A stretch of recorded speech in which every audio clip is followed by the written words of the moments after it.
جی drama ہمراز کی episode 2 episode کا review دوں گی جو اس ویک میں آئی ویڈیوز، اور اس ڈرامے میں کچھ ایسی چیزیں جو میں پہلے بھی اپنی ویڈیوز میں ڈسکس کر چکی ہوں۔ وکیل نے عدالت میں جتنی باتیں کی وہ تمام باتیں میں نے اپنی لاسٹ ویڈیو میں کی ہیں، اگر کسی نے میری نہیں سنی تو پلیز جا کے سن لیں۔ اور اس ڈرامے میں کچھ ایسی چیزیں جو ہونی نہیں چاہیے، ٹھیک ہے، وہ بھی ڈسکس کریں گے۔ اور پلیز ویڈیو اینڈ تک دیکھیں تاکہ آپ لوگوں کو پتہ لگے کہ میں کس طرح تجزیہ کرتی ہوں۔ آپ لوگ شروع کی 1 منٹ کی ویڈیو دیکھیں گے تو کیسے آپ لوگوں کو پتہ لگے گا، اور ڈرامے میں کیا ہوا اسے ڈسکس کرتے ہیں۔ یہ بات ضرور کہوں گی کہ جب یہ لڑکی تھانے میں ہوتی ہے عائزہ، تو اس کا جو میک اپ تھا وہ دیکھنے کے قابل تھا۔ اس سچویشن میں بھی جو اس کا میک اپ انہوں نے کیا ہوا تھا، مطلب آؤٹ اسٹینڈنگ، بہت خوبصورت لگی تھی۔ آپ کو پتہ ہے نا، اسے بیوٹی آف کوئن سمجھتے ہیں آپ لوگ، تو پھر ظاہر ہے ان کی بڑی ذمہ داری ہوتی ہے کہ اس کو بہت زیادہ خوبصورت کر کے دکھائیں، ریئل سے ہٹ کے بھی دکھائیں تو دکھائیں، لیکن بہرحال اچھا میک اپ تھا۔ اچھا، ہم دیکھتے ہیں کہ جو سارا ہے وہ تھانے میں ہے، اور جو اس کا شوہر ہے اور جو اس کے ماں باپ مطلب باپ ہے اور اس کا سسر، بس دونوں کے دونوں تھانے میں ہوتے ہیں۔ پیچھے گھر والے پریشان ہوتے ہیں، دادی یہی کہ رو رہی ہوتی ہیں، میں کہتی تھی، میں سمجھاتی تھی، کوئی میری سنتا نہیں ہے۔ اس طرح کی جو باتیں ہوتی ہیں گھروں میں، اور ہمارے اوپر یہ والی باتیں، یہ جو سارے برے وقت آتے ہی سے لیے ہم بڑوں کی نہیں سنتے، ٹھیک ہے۔ اور ہم دیکھتے ہیں کہ یہ جو ہے سائم ہے اور اس کی جو گرل فرینڈ ہے، وہ دونوں اکٹھے ہیں، اور یہ جو انہوں نے سین کیا ہے، اس سے میں جتنی بھی مذمت کروں کم ہے۔ مجھے بہت ہی زیادہ برا لگا۔ اس چینل پہ اس طرح کی چیزیں نہ ہو، یہ تو ہو نہیں سکتا۔ الکوہل ہو دکھانا ہو تو وہ یہ چینل دکھائے گا۔ کس قدر کا انہوں نے واہیات سین ریکارڈ کیا، مجھے بہت برا لگا۔ اس طرح یہ کیا کرنا چاہتے ہیں، ہماری نوجوانوں کو کیا دکھانا اور سکھانا چاہتے ہیں۔ بڑا کول لگ رہا تھا، گھٹیا ترین لگ رہا تھا، ٹھیک ہے۔ اور میں نہیں سمجھتی کہ یہ صرف اپنے بھائی کا انتقام لے رہا ہے، میں اس کے علاوہ بھی اس کے بارے میں کچھ سمجھتی ہوں، وہ بھی میں اینڈ پر آپ کو بتاؤں گی، ضرور میرے ساتھ رہیں، ٹھیک ہے۔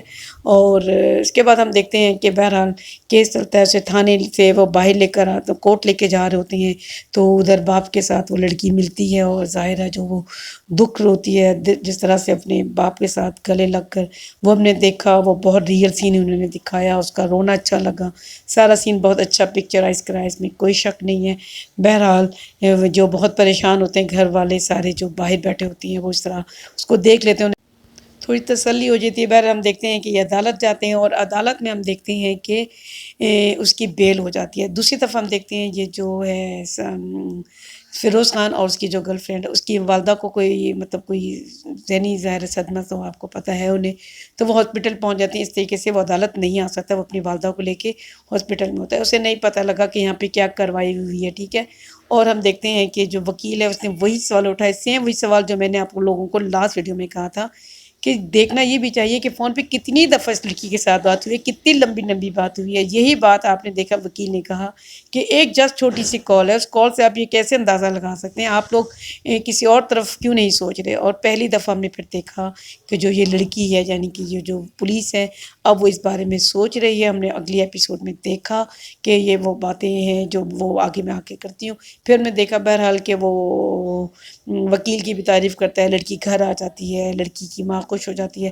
بہت ہی برا یہ انہوں نے سین ریکارڈ کیا، کیونکہ اس آنٹی کو ایکٹنگ تو آتی نہیں ہے، بالکل بھی ریئل نہیں لگا ان کے کسی جیسچر سے۔ بہرحال لڑکی گھر آ جاتی ہے، ہم دیکھتے ہیں، اور اس کو پتہ لگتا ہے کہ اس کی بیل ہو گئی ہے، تو اس کو اچھا نہیں لگتا، اس کو یہی لگتا ہے کہ پیسہ دے کر انہوں نے سب کو خرید لیا ہے، کورٹ کو خرید لیا ہے، ایجنٹ، مطلب اس طرح کی وہ باتیں کرتا ہے، اس طرح کی وہ مایوسی۔ بہرحال ہم دیکھتے ہیں کہ وہ گھر آ جاتی ہے، ماں خوش ہے، بہن خوش ہے، دادی خوش ہیں، سب خوش ہیں۔ اور بہرحال گھر والے یہ فیصلہ کرتے ہیں کہ اس کی رخصتی کر دی جائے، کیونکہ اس کا جو ہسبینڈ ہے وہ اس کو یہی کہتا ہے کہ اب تم میرے ساتھ گھر چلو۔ یہ الگ بات ہے کہ اس کی والدہ راضی نہیں ہے۔ دوسری طرف ہم دیکھتے ہیں کہ جو یہ لڑکی ہے، جو سارا ٹو تھی، ٹھیک ہے، اس کی بھابھی ہے، وہ شہر کی ہے، اس کو شہری مسئلے مسائل کا پتہ ہے۔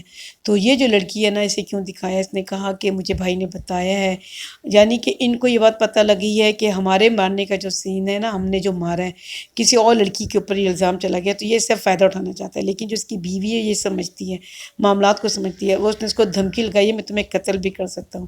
اس کا مطلب یہ ہے کہ یہ لڑکی کل وعدہ معاف گواہ بن سکتی ہے، ٹھیک ہے، یہ بات ذہن میں رکھیں، یہ لڑکی کل گواہی دے گی اپنے ہی میاں کے خلاف جو مجھے نظر آ رہا ہے، ٹھیک ہے۔ اور دوسرا ہم بہرحال دیکھتے ہیں کہ یہ اس کو منا لیتا ہے اور وہ لڑکی رخصت ہو کے جی اپنے گھر آ جاتی ہے۔ لڑکی کہیں کی بھی ہو، اچھا وہ اس کے گھر آ جاتا ہے۔ اب وہ دیکھیں کہ اگر اپنے بھائی کا صرف انتقام لے رہا ہے تو یہ ایک سائیکوپیتھ ہے نا۔ اب پولیس کے پاس یہ کیس چلا گیا، عدالت اگر رہا کر دیتی ہے تو اس کو برداشت کرنا پڑے گا۔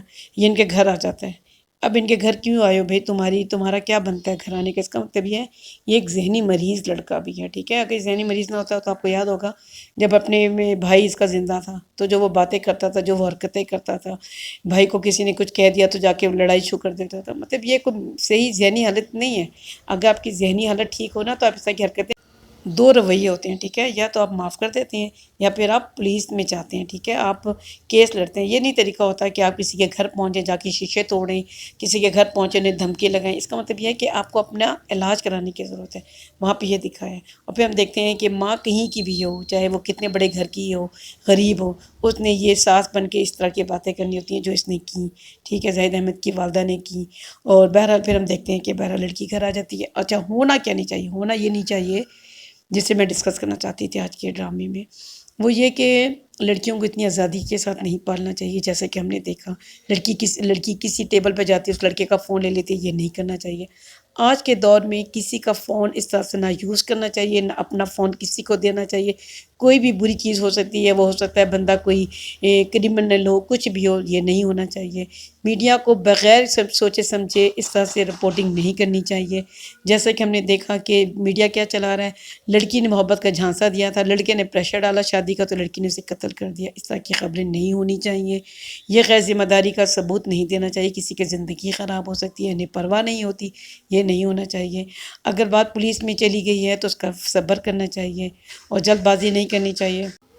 والدین اور بڑے جو ہمارے لیے فیصلہ کرتے ہیں ان کو سمجھنا چاہیے۔ ان کے ساتھ آپ کنٹراڈکشن کر سکتے ہیں، آپ ان کے ساتھ بات کر سکتے ہیں، لیکن جو بڑے ہمیں سمجھاتے ہیں ان کے پاس زندگی کا تجربہ ہوتا ہے، ان کے اصولوں اور ان کی باتوں کو ضرور سن لینا چاہیے۔ اگر اس لڑکی نے اپنی دادی کی باتیں سنی ہوتی تو شاید اس کو دن دیکھنا نہ پڑتا۔ تو ان باتوں کا خیال رکھنا چاہیے۔ اور ہونے والا کیا ہے وہ یہ کہ جو لڑکی ہے، اب آپ کو پتہ لگ گیا پولیس کو، اس نے فون کو اور بھی اس نے پتہ کرایا کہ اس کے نمبر پہ کس کس کی کالز آتی تھیں، کس نمبر پہ زیادہ کالز آتی تھیں۔ اب وہ جو سم والا بندہ ہے نا رمضان، اس کے ذریعے سے یہ پتہ لگ جائے گا کہ فراز ایک ایسے بندے کے ساتھ رابطے میں تھا جو مختلف سم یوز کرنی پڑتی تھی، کیونکہ وہ لڑکی چھپ کے ملتی تھی ظاہر اپنی اس ہسبینڈ سے، ٹھیک ہے، اپنے باپ بھائیوں سے، ان کے گھر کا ماحول اس طرح کا تھا، اس چیز کو سم بدل کے بات کرنی پڑتی ہوگی، یا اس لڑکی کے لیے وہ سم لیتا ہوگا۔ تو وہ چیزیں آہستہ آہستہ اب ان کے سامنے کھلیں گی کہ کوئی اور بھی ہے، تو اس طرح کہانی آہستہ آہستہ کھلے گی، ٹھیک ہے۔